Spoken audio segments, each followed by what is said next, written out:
Okay. So welcome to the first webinar of Cambridge Prisms Precision Medicine. And this webinar is entitled Delivery of Precision Medicine. So my name is Jess Jones. I'm the publisher for the Cambridge Prisms title.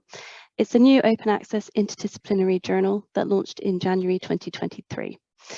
So as part of our commitment to increasing collaboration and amplifying the most pertinent discussions in precision medicine, we've created this webinar series, and it's formed of panels with diverse experience and perspectives. So without further ado, I'm going to introduce our co-chairs for today's event, and they're going to lead the discussions for the next hour. So Professor Anna Dame-de-Mintzak is the Regis Professor of Medicine at Glasgow University in the UK, and is also Editor-in-Chief of our Cambridge Prisms Precision Medicine Journal. In July 2022, Anna was appointed Chief Scientist of Health for the Scottish Government. And we also have Harper van Steenhuis as co-chair, and he is the Chief Commercial Officer at Seldom. It's a US-based company that's developed a single-cell assay platform for screening, development, and QC applications in areas including precision medicine. So Anna, please can I pass to you? Thank you very much. Thank you, Jess. I am delighted to join Jess in welcoming you to this first of the series of webinars. And today we talk about the delivery of precision medicine. I think we would like to discuss with our panelists and with the audience the opportunities, but also difficulties, potential barriers and blockers to wide-scale implementation of precision medicine to science, clinic, industry, for all of us. I think the panel has been selected from as diverse experience in precision medicine as we could manage, and you'll see how well we've selected. And as Jess already said, we would like to welcome questions. So throughout the discussion, the early discussion, please think about questions, not too difficult. This is our first webinar, just the right questions, please, to keep us going. So I'll now pass to Harper. No, I won't pass to Harper, I think. Yes, I now pass to Harper to ask the first question to our first panelist, Harper. First, however, I'll introduce the panelists, Anna. I also want to thank everybody for attending, and especially the panelists for joining us. So I'll do a quick intro so you know who you're going to be hearing from. And as Anna and Jess said, we're eager to have both the prepared questions to start off the discussion, but then the audience participation and involvement in question. So please put those in the chat at any time. So start off, the first speaker I'll introduce is Sir Munir Pir Mohammed. He's from the University of Liverpool. Professor Sir Munir Pir Mohammed is the David Weatherall Chair of Medicine at the University of Liverpool and a consultant physician at the Liverpool University Hospital Foundation NHS Trust. He's director of the Center for Drug Safety Sciences and the director of the Wolfson Center for Personalized Medicine. In addition, we have Matt Prime from Roche Diagnostics in Switzerland. Dr. Matt Prime is the Global Medical Director for Roche Diagnostic Information Solutions based in Basel. He is also the co-founder of Open Medical, the provider of a leading clinical workflow platform named PathPoint. Bas Hassan is also with us. He's from the University of Oxford. Professor Bas Hassan's research is based at the Sir William Dunn School of Pathology at Oxford University, and his translational and clinical practice is in the Oxford University Hospitals NHS Foundation Trust. Diane Nicol, also on the line with us here, furthest away, I think, from University of Tasmania in Australia. In 2021, Diane Nicol retired from her positions as Distinguished Professor of Law and Director of the Centre for Law and Genetics at the University of Tasmania in Australia. She continues her involvement in academia as a Distinguished Professor Emerita. So with that, I want to thank all of the panelists, welcome and welcome all the attendees. So with that, we'll kick off some questions. We have a few questions from for the panel, formulated in advance to prepare good discussion and in overview and introduction to the topic area. But then we also want to get to questions from the audience. So please post those in the chat and we will be covering those toward the end of today's webinar. And we'll get as many as we can in that time. So with that, Anna, now I'll hand back to you for the first question. Yeah, and now we go to first pre-prepared general question.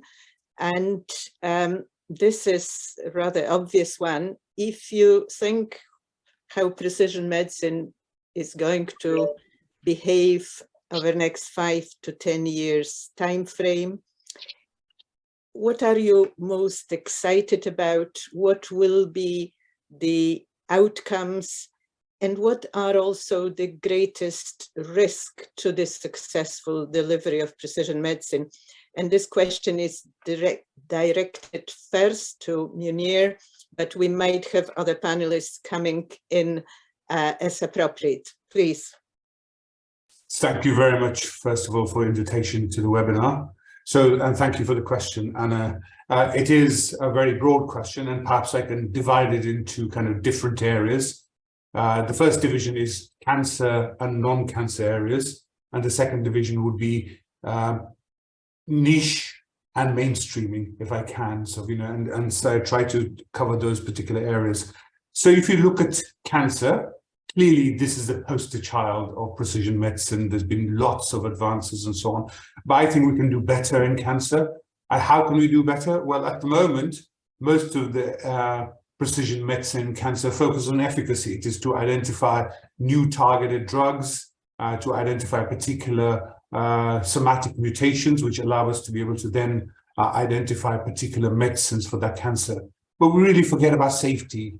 All these medicines, which are targeted and precision medicines, also cause safety issues. And cancer will really go into the perfect area of precision medicine if we can focus on both efficacy and safety. Clearly, as a clinical pharmacologist, you know, I look at benefit risk, and the benefit is obviously very good in terms of cancer, but there's still risk. And can we actually improve that benefit risk ratio with precision medicine and cancer?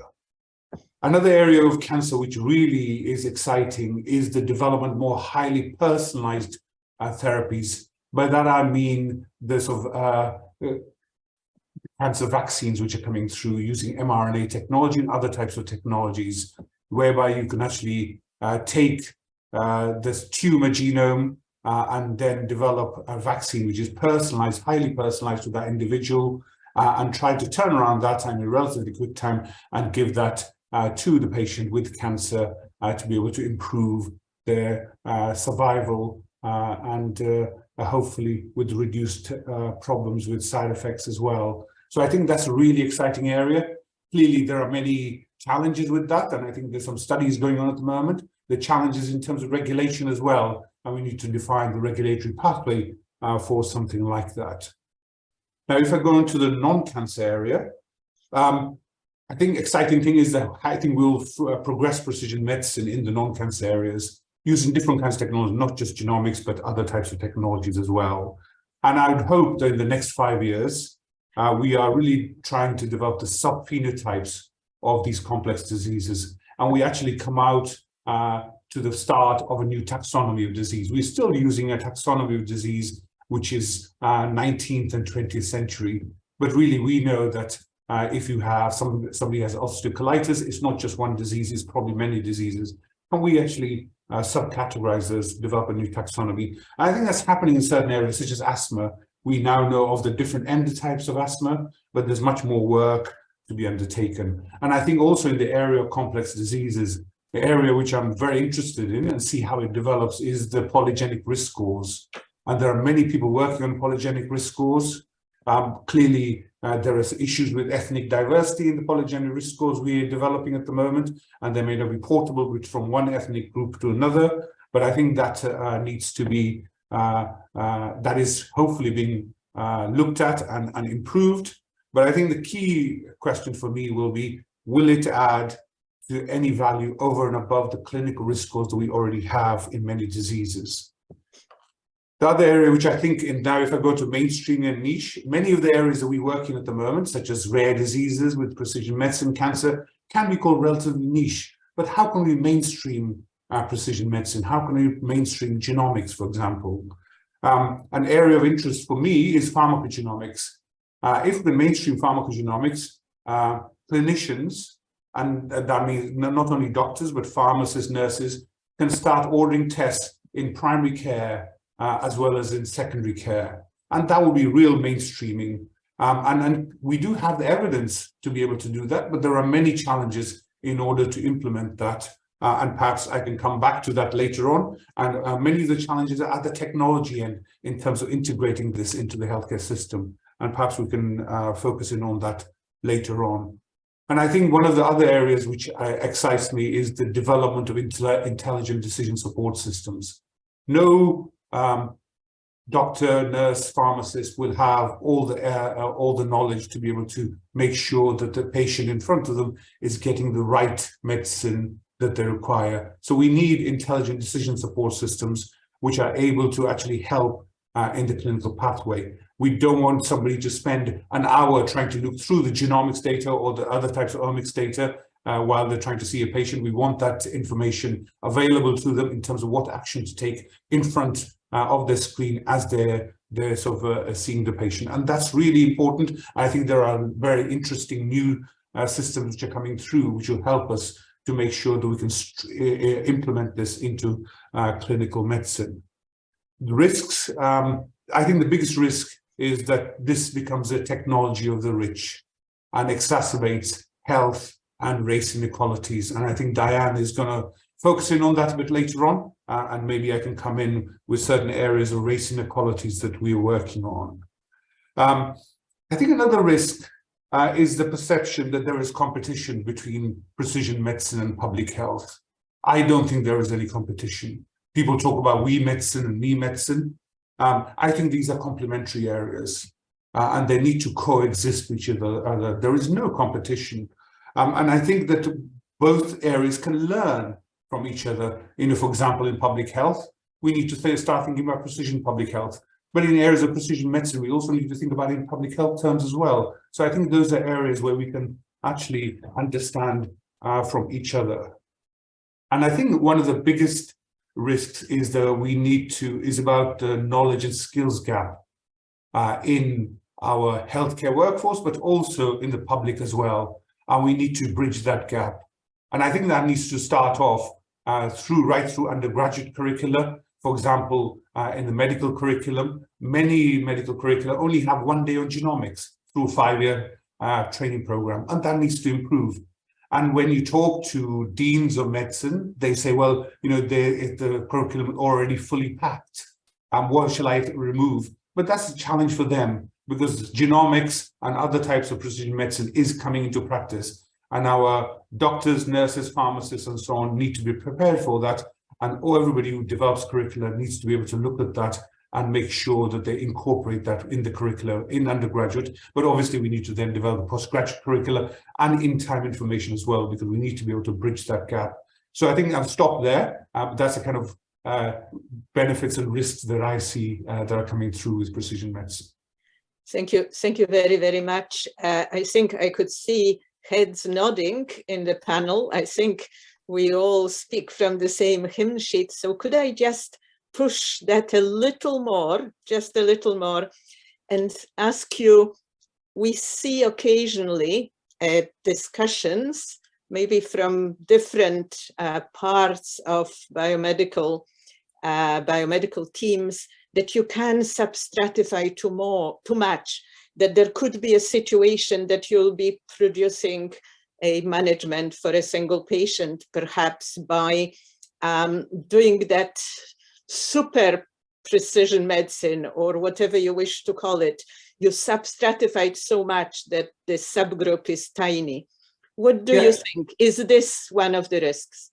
Well, we're already doing that in some instances where we have the very rare diseases such as spinal muscular atrophy, where we have really highly personalized medicines which are coming through and so on.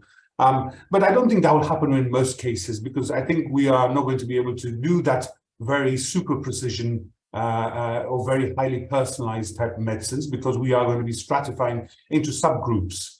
And I think also people also worry about the fact that there may be individuals who become orphan individuals where we can't treat them because there's no medicines available. But we know with every medicine that nothing is 100% predictive. There's always a degree of doubt in terms of efficacy as well as in terms of safety. What we're trying to do is in terms of probabilities, trying to improve where we are, where the probability of prediction is very low, 10, 20%, right to greater than 50% and so on. So I don't think we'll have orphan individuals who can't be treated at all, because there's always be something in the therapeutic armamentarium that we can treat them with their diseases. But what we're trying to do is to improve the prediction from where we are at the moment, which is baseline, to much higher levels, so we get better outcomes. That's great. Harper, you next. Okay, I'll jump now and kind of explore a little bit a couple of themes that Munir brought up, and that is the importance of technology into precision medicine.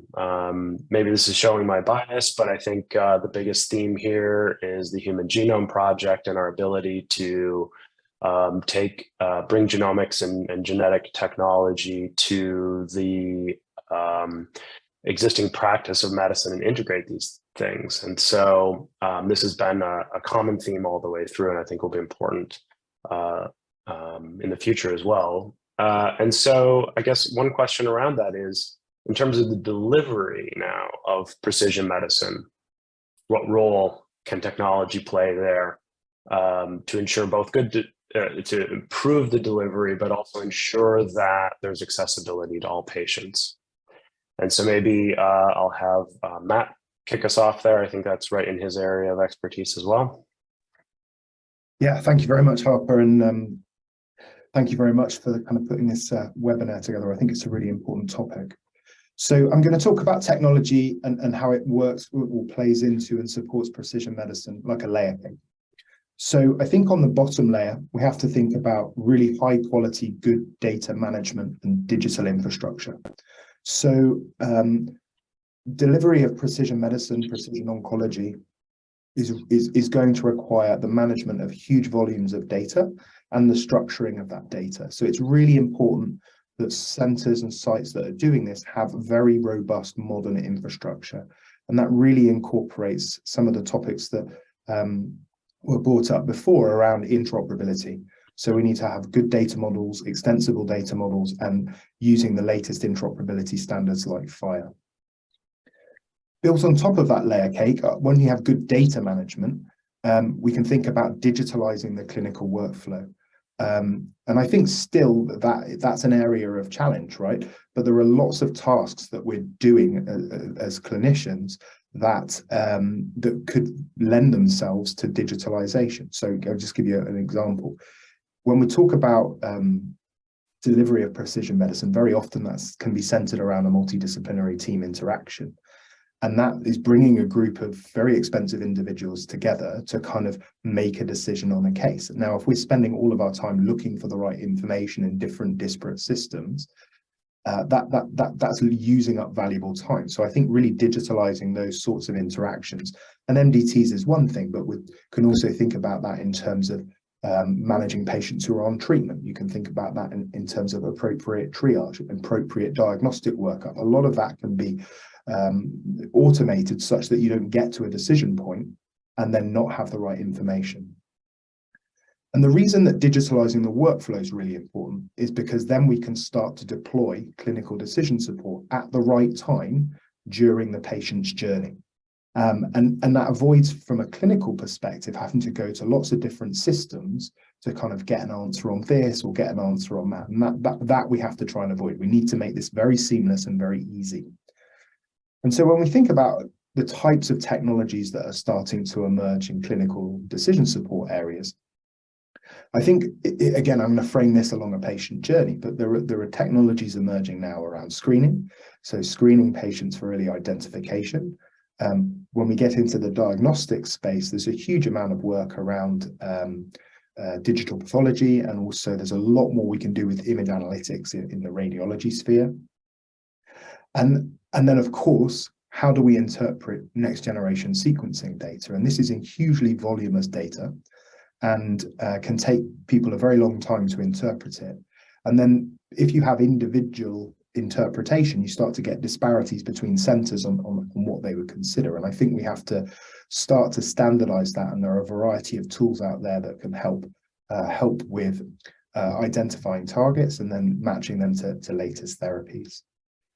Now, that's all about the diagnostics and the decision making, but there's also a really important component of monitoring patients when they're on that treatment. And I think this links into the safety aspect, because there are a number of very interesting symptom trackers. So it tracks the patient's reported outcomes, it tracks their experience of care, it tracks their symptoms, and actually can sort of allow clinicians and clinical teams to intervene much earlier when a patient may be experiencing an adverse event or side effects, for example. That also is then starting to extend care outside of just the walls of a hospital and start to create these kind of virtual hospitals. I mean, that's the term other people use in a different context, but basically virtualizing care, so we have a much more rounded experience for patients. Now, all of that, if that's done in the right way, it can start to build up what I would call a longitudinal patient journey. So we can start to really have contextual information around a patient over their cancer journey, or for that matter, over their lifetime. And so that leads into the kind of the benefits of this kind of layer cake of infrastructure, workflow, and CDS, is what can you do with that type of information and data. So I think it's a huge opportunity in population health, and maybe we can start to think of terms like precision population health, where you can really target interventions to subgroup populations, because you've got the data to kind of see where they may be experiencing a challenge. But at the same time, it also creates huge opportunities for research and development. And from a research perspective, these kind of much richer data sets over a patient's longitudinal journey are incredibly valuable. But it also, from a development perspective, it allows us to test different digital interventions in these kind of digital environments. So maybe just, commonly when you start talking about technology, people's eyes glaze over and they start talking about GDPR and kind of hacks and things like that. So I just thought I'd sort of spend a little bit of time talking about some of those things. So if we talk about the security of a solution, all of the solutions, particularly if you think about a UK context, these will go through very formal assessments, right? So we have to have products assessed from a network security perspective, particularly if they're cloud-based solutions. Where does that data live? What's the protection? And then from a data privacy perspective, again, in the UK, we have the Caldecott Guardians who really look at that kind of privacy topic and make sure that that's appropriate. And then the contracts that are put in place really only allow providers, manufacturers to do data processing, so they're not really allowed to do anything other than process that data. So people, particularly in the UK context, and I'm absolutely sure it applies across many other countries, is they should be reassured that those assessments are happening.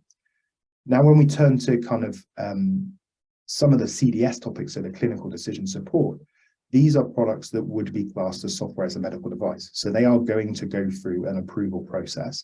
And then after the approval process, they're going to have post-market clinical follow-up. So again, people should be reassured that those solutions are regulated and they are heavily reviewed. I thought I'd finish up by just talking about some of the risks that we have here. And I'm probably going to talk about it from more of a manufacturer developer perspective. I think there's a huge risk around underinvestment in this space. And really underinvestment in the digital infrastructure. I mean, if that is not in place, a lot of the stuff we're talking about, the implementation of CDS, it just can't happen. And I would say on that front in the UK, it's really exciting to see the kind of creation of the secure data environments, and that's something that's just been kicked off, because those secure data environments will give a lot of confidence, but they'll also start to have really robust infrastructure which can be applied for the purposes of research and development. But I also think you're going to need, or one is going to need, funding for digitalizing those workflows, and also delivering CDS. And at the moment, if you look globally, there's really very little reimbursement for those types of solutions, and that's going to, over time, become a problem. It's, however, not just about reimbursing the solution. The sites that deliver precision medicine, and hopefully from an equity perspective, that will become all sites, they are going to have to make a bigger investment in IT support resources, so that, you know, if there's a problem with a solution, it can be rapidly solved, because that will become really important in building people's trust about using these solutions. And then I think also, to the point that was made around education around genomics, the same applies for digital products. I mean, we really need to improve the digital literacy of clinical teams, so they feel like they understand how these products work and what they're doing. And that will also extend to patients and caregivers. So for example, a symptom tracker, they feel able to use those types of solutions. So I think all in all, there are good steps being taken, but ultimately, to really open up the opportunity and make that available to a much wider group of people, we are going to require investment to really build that infrastructure, digitalize workflows, and then bring clinical decision support into clinical practice. And maybe I'll stop there. That was really, really good and interesting. I just have a quick follow-on question for you, if you don't mind. You know, one of the really neat things about technology and software, especially cloud-based software, is it has the ability to scale very widely and therefore democratize a lot of things, and give access to groups maybe that aren't developing as much technology themselves. They can benefit from other developments. But the flip of that, the risk then becomes the data sources become siloed or so specialized. And I think about the differences in terms of how the US versus the UK maintain patient data. And you can end up then generating more silos. How do we ensure that we're getting the net benefit of being able to improve healthcare overall by using these tools rather than dividing even further? Yeah, I think at the moment, there's a really interesting, if I just say where we are at the moment, right? If you have a site that's a kind of large academic medical center that's prepared to invest in these technologies, then they are likely to be deploying those at the moment. I think one of the ways you create equity is actually reimbursement, because then other sites will see the opportunity and they will be able to make those investments. So I do think that creating a fair landscape there will definitely help. In terms of the data silos, you know, it's difficult to talk about the US because it's a very complex landscape made up of multiple different types of health systems, and has a very different kind of sort of approach to what they mean by data ownership and things like that. I think if you look at the UK, there's a real opportunity there, particularly around these secure data environments. So you know, there isn't really competition in that sense. It's really about ensuring that those data environments work and that there's the right resources. And you can imagine a sort of federated model where the secure data environments can start to kind of build greater impact, putting them together. But I would say that, you know, the access to these tools is critical, and that is around reimbursement and funding. Yeah, that makes sense. Okay, thanks. Unless anybody else wanted to jump in there, I'll hand back to Anna.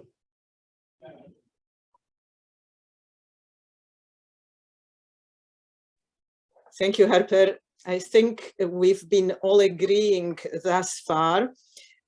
Let's try more difficult aspects of precision medicine now. Many recent papers in our new journal and published elsewhere talk about precision medicine being ready for the clinic. And it sounds great, black on white or on your screen, but is it happening in practice? And as we already heard, cancer medicine is always at the forefront, but we now see other parts of medicine and public health just behind it. I would like to direct a question to Bas, who is cancer expert amongst us.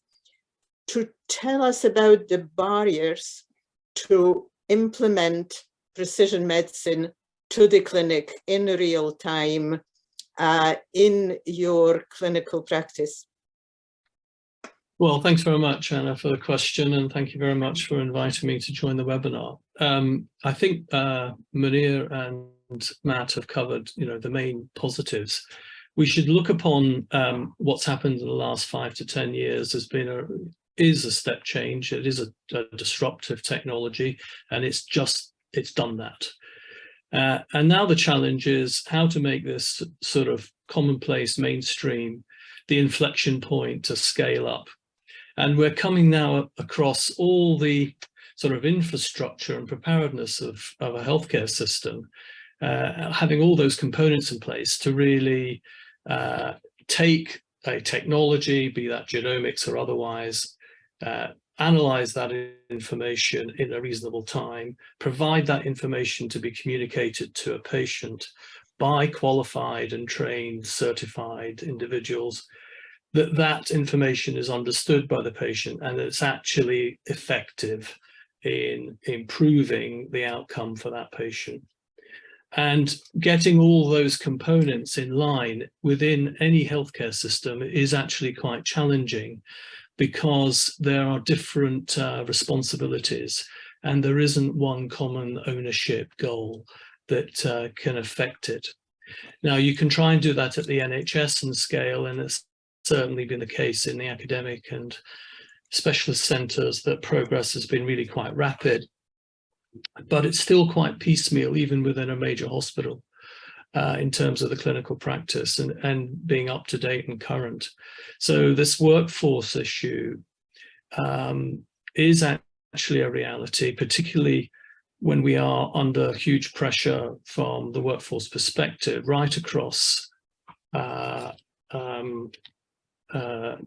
Europe and the United States, that the demand for qualified individuals who have the training and the expertise is sort of unlimited, and we're not meeting it. So we have a problem when we come to implementation of how we scale up, knowing that we've got a relatively limited workforce. And I think Munir's point about supplementary technologies, artificial intelligence or autopilots, aid memoir prompters, clinical guidelines, automated identification of clinical trials, all of that sort of backroom support is, I think, is vital and to guide clinical decision making. But certainly in cancer, one of the big problems is that we're dealing with two genomes. We're dealing with the somatic genome and the germline genome, and every person with cancer, 20 are affected, and the outcomes for patients generally, they die, and the mortality is very high. And so we've got to be very careful about introducing these technologies so that we don't over-egg the pudding in terms of what this information is going to do for that patient. And we're going to be fairly sensible about realizing that we're sort of dealt with the low-hanging fruit. Now it's going to get much more complicated and much more technically difficult, maybe combinations of drugs rather than a single agent approaches, maybe personalized vaccines, although yet to be proven that vaccines in the advanced stage of cancer can be that effective. Maybe in the adjuvant setting, they're probably better. But for the patients, you've got to really, they're interested in certainty and uncertainty. If you pile on uncertainty for a cancer patient, actually you can do a lot of damage and it can be detrimental. And while you might be leading the charge in terms of the adoption of personalized medicine, you can do harm. And so we've got to be very structured about how we think about the value of this for the patient. And it does come back down to that question. And certainly the payers are going to be looking at that issue. They're also going to be looking at the issue, well, if we make this societal investment into our healthcare system, which is a major incremental improvement in virtually every system you can imagine, from digital to genomic technologies to training, right from medical school or nursing school right through. It is a huge step change, and all payers will want to know what the cost effectiveness benefit is going to be in terms of their system. So that's another major challenge. Coming back to the patients, though, the tragedy here, which is lived every day with patients in clinics, is that personalized medicine or genomic assessments particularly are enthusiastically performed, but the reality is that very few patients actually benefit. There are patients who may identify a single driver gain of function target for a drug, but you can't access the drug because you have to go through a compassionate use system or so on. So there are barriers within the system that even if you do identify something, it's actually very, very difficult to deliver that in a public system. It may be much easier in a private system. And there are many patients who undergo testing, hoping that there will be some benefit to them, only to be denied and said, be told that, we've tested all these genes, but actually none of them relevant to you. And that has a huge negative impact on a patient, the sense of isolation and being discarded by the system because, for no fault of anything, they don't at this moment in time have genetic signals that indicate that they can access a drug. So I think that those experiences sadly shape the experiences of the healthcare team. And that can embed skepticism about whether this strategy is actually universally of benefit to patients. So we've got to be very careful about overcalling the benefits and really focus on the low-hanging fruit that's already happened, and really make the case from the perspective of cost effectiveness on what we have already. That, in a cash-strapped healthcare system right across the world, is the key issue. What is the return on the investment and what is the value to the patient? And we still don't really have large amounts of robust data that really make that case. And I think in the next 5 years, that's, I think, going to be essential if we're going to implement our ambitions at scale.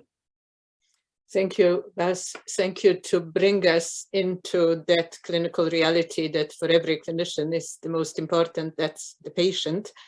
Are there any other brief comments from the panel? I think they all thinking, it's sinking in, Bas, and we'll move to Harper and next question. I think, Bas's comments really kind of inspire this next question also, which is around the broader good and how we continue to think about the benefit across society.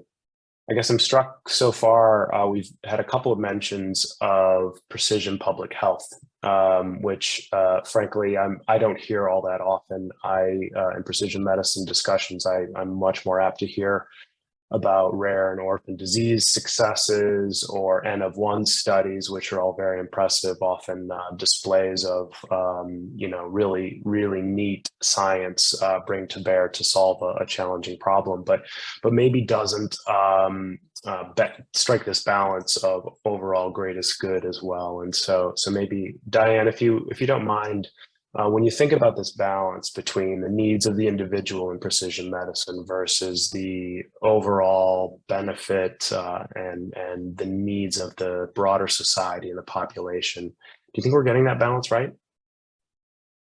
Thanks for that question, Harper.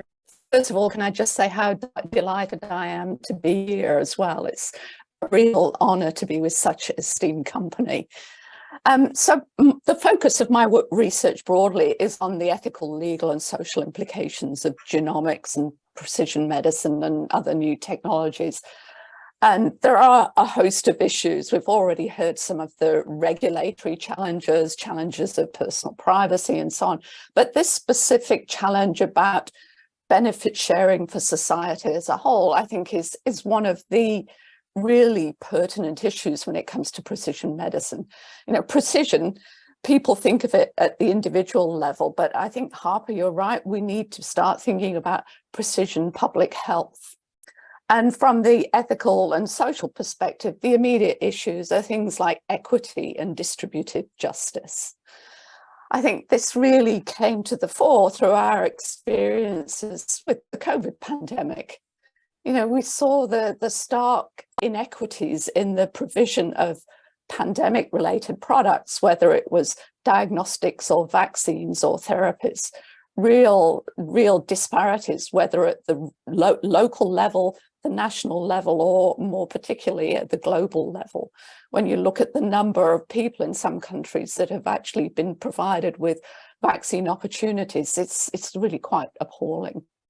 So I think I just want to raise three big issues, but you know, there are many more that we could consider. The first, of course, is cost. As you can see from what's been said, this has required an enormous effort, an enormous amount of research costs through to development costs across a whole array of technology areas. And so inevitably, when the first products come to the market, they're going to be enormously expensive because somehow the costs have got to be recovered. And it's difficult to see how this is going to be made available equitably unless there are government subsidies. And of course, these vary so much between countries. We're already going to see disparity between countries because of the way healthcare systems work. The second is which medicines. It's going to be really important to decide which medicines should be the most pertinent. We've already heard really the particular focus on cancers, which I think is really important, but we need to make sure that this doesn't just become another tool for wellness for rich people. We need to make sure that this is focused on serious diseases affecting large numbers of people globally. And I just wanted to mention that there is one encouraging thing in the field that I'm particularly interested in at the moment, that of genome editing. And I understand that one disease, sickle cell disease, is one of the diseases that's being pursued actively with the genome editing tool. And that is very close to clinical approval. So I think that's really important. This is a disease that primarily affects people of African origin. Of course, the next question following on from this, how is this going to be equitably distributed across the African continent? Real challenges. The third point I just want to briefly mention is research. So the research that underpins the precision medicine effort is basically reliant on large genomic databases. And there are many large genomic databases that are being shared globally. But we know from quite a bit of literature now that predominantly the sources of that genomic data are primarily from people of Northern European origin. So this is, again, going to create problems because we've not got the research data set from other people globally. One of my roles is I'm co-lead of the Regulatory and Ethics Working Group of the Genomic Health, so the Global Alliance for Genomics and Health. And one of the key themes we're looking at is how to better ensure there's diversity in data sets. So there is awareness of these problems, whether it's cost or which medicines or research or a whole array of other issues. I don't have immediate answers, but I do think that these are all issues that we all need to consider very deeply. Thanks, Harper. Thank you. Did anybody else want to jump in, Munir or others? Extra thoughts there? Yeah, one of the areas that I've sort of been working on really is in terms of pharmacogenomics is that sometimes when you have particular predictors of drug efficacy or safety, the minor allele frequency varies according to different populations. So if you then develop a test, it's often just applicable to one particular population. For example, I developed an algorithm for warfarin dosing, but that was mainly derived from European ancestry populations. So when I implemented this in UK clinics, I couldn't use it in an Indian population or an African population, etc., that were coming through, because the part of the problem was that so particular ethnic minorities don't take part in research, so I couldn't actually develop those kind of algorithms for those particular populations. So what I've done is now to go and work in an African population so that I can sort of improve anticoagulation there, but also learn from there and bring it back to the UK. So there's bidirectional interaction going on.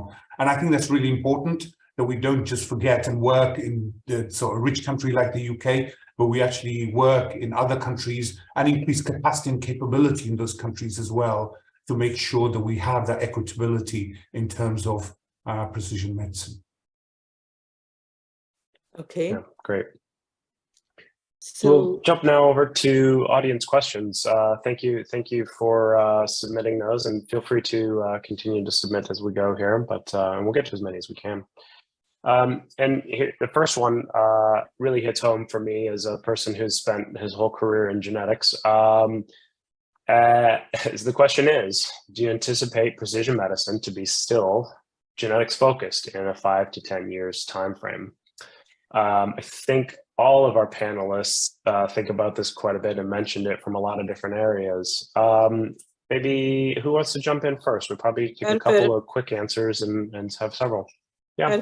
Maybe I can start by please do. Referring colleagues and the audience to our published definition, a new definition of precision medicine in our journal. It's online, and I think very much know clearly genetics and genomics is hugely important.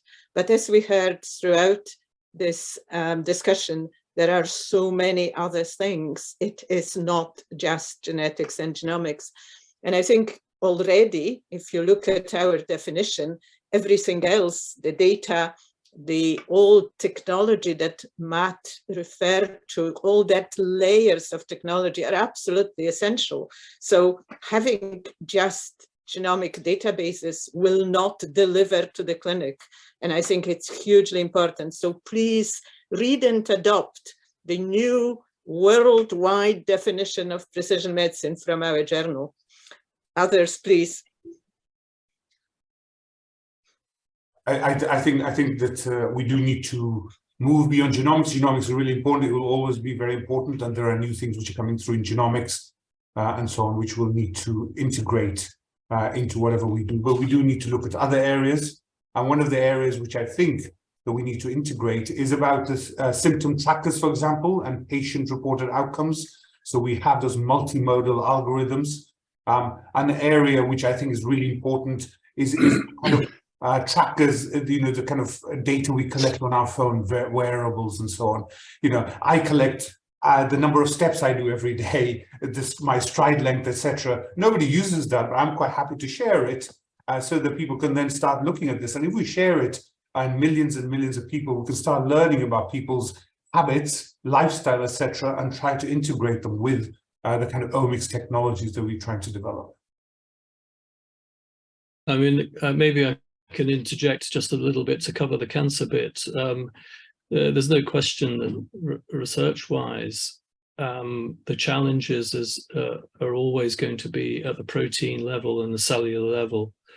And with the new technologies available for protein assays going beyond simple mass spectrometry, and the ability of us now to be able to modify proteins, the abundance of proteins as a therapeutic option, allows us to look at the next level, if you like, of polymers within a cell, and how we might target and disrupt those, particularly the way that proteins lock together and can be unlocked by novel drugs that you wouldn't have identified simply by sequencing DNA or RNA. So the next revolution, if you like, is going to be about how we unpack the cellular disruption that happens in cancers beyond the genome. Yeah, great. And we have a question about digital solutions. So maybe I'll ask Matt to jump in. And it's a question around COVID-19. This was obviously a salient point, and we're all trying to take learnings from this really tragic event that happened across the world and make the most of it. So what advantages do you think in the digital solutions into clinical practice have we gained by going through this experience with COVID-19? Yeah, thanks for the question. And I mean, I would say COVID-19 completely changed the landscape for digital health solutions and hugely accelerated it. And I think, particularly if you think about, again, more infrastructure workflow type products like telehealth, I mean, it enabled clinical practice to continue. So I work with one hospital in the United States, and where we support around multidisciplinary teams, and they were told in the morning, look, we're going to stop all cancer tumor boards because it's not safe for you to be in a room. And then they said, well, actually, what we could do is just scale a solution that we had in development there, which they did. And they managed to continue to have cancer MDTs for the whole of the COVID-19 pandemic. So I think solutions are really able to maintain care.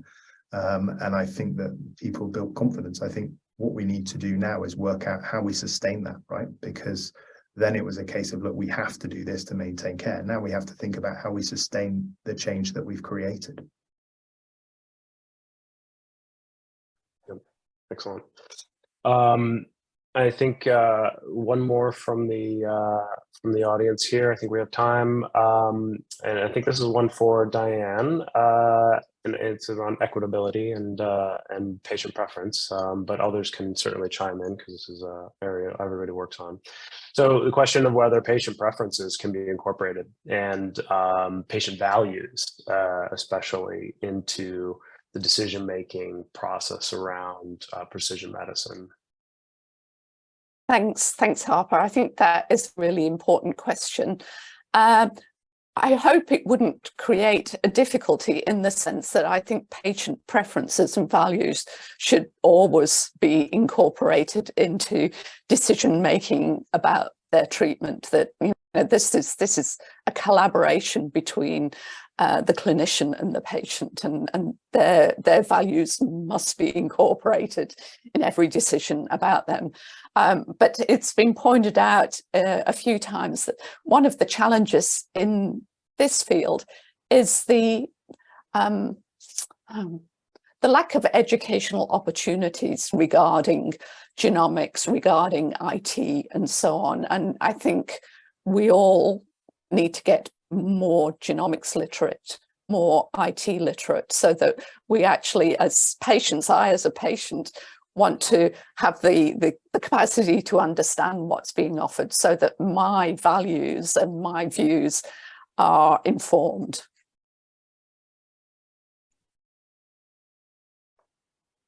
Great. Anybody else want to jump in on that one too? I might just add a comment here. I think there's another opportunity for technology to help capture some of those preferences and information before a decision is made. And I think perhaps as clinicians, we think that we're sharing that information, and we think that the patient and their caregiver is taking it on, and this has been, a very open conversation, but we don't know whether they're really understanding some of the information. And this information is really complex, and it's going to take a lot of time for people to understand it. And again, then there's opportunities around for technology to really help people understand this and really act as an educational tool. So again, I think it's an area technology can really support on.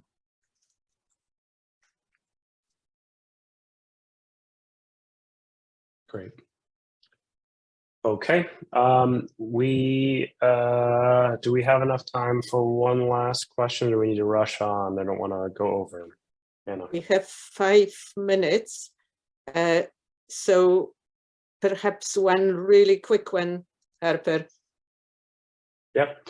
Good. So we'll ask the hardest one maybe. And this one came through the chat just a second ago. And we'll see if anybody wants to jump in there. And the question is, in your view, what is the importance of the gut microbiome in the context of precision medicine? I think we have a I know it's very important. I'm happy to have a. How is it important? Yeah, I'm happy to start with that. Go on, Please. I think this is extremely important, but actually a very under-researched area. We obviously need to do much more work on this, not only in terms of how the gut microbiome predisposes to complex diseases, but also in terms of prognosis and how those diseases develop, but also in the area that I work in pharmacology. There's an emerging field of pharmacomicrobiomics. You know, how sort of do drugs affect the microbiome in your gut, and how that may affect the sort of trajectory of your disease, but also, you know, how does the microbiome, you know, affect the drugs as well, because the numbers of cells that constitute the microbiome is far greater than the number of cells that constitute the human body, and those microbiota actually metabolize the drugs in different ways as well, and that can affect the efficacy and safety of drugs as well. So the area of pharmacomicrobiomics is becoming bigger and bigger, and I think much more work needs to be done in that area.